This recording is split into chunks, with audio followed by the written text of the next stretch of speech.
Hello Tanzania, mimi ni Anastasia Tutuba, mkurugenzi wa Manyoni. Nasema hakika 88 2026 imebamba, na hapa Manyoni tunasema vipando vyetu vimetaradadi. Karibuni sana, mje mjifunze ili muweze kuongeza elimu. Hapa ni viwanja vya 88 Nzuguni Dodoma, ambako mwaka huu tuko kwenye maadhimisho ya 88 kitaifa.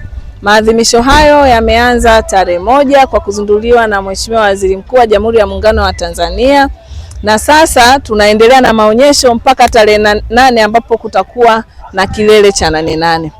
Naomba nichukue nafasi hii kuwakaribisha wananchi wote kwenye vipando vya Manyoni.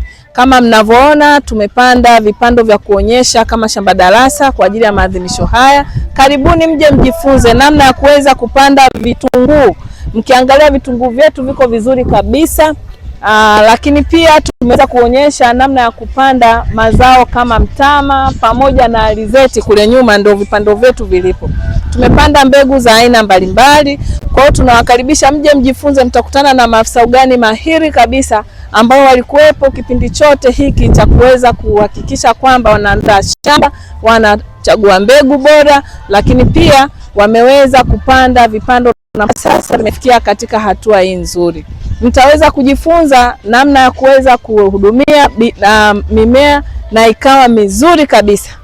Lakini pia mtaweza kujifunza mimea ile ambayo iliachwa kwa ajili ya kujifunza kwamba mmea usipohudumiwa unakuaje. Mtajifunza vipando vya Manyoni. Njoni mjifunze, muweze kuona kwamba sokoni uhitaji wa vitunguu ni mkubwa sana, uhitaji wa mazao ya chakula ni mkubwa sana, uhitaji wa mafuta ni mkubwa sana. Karibu kwenye vipando vya Manyoni uweze kujua kwamba uhitaji wa sokoni ni nini, uweze kuanzia sokoni kutatua changamoto, wewe uzitumie kama fursa. Na wakaribisha tena na tena. Maafisa ugani, njoni mjifunze ili elimu hii muweze kuipeleka kwenye vijiji vyetu, lakini pia kwenye maeneo ambako wananchi wetu wanalima, ili tuweze kufikia utekelezaji wa dira 2050.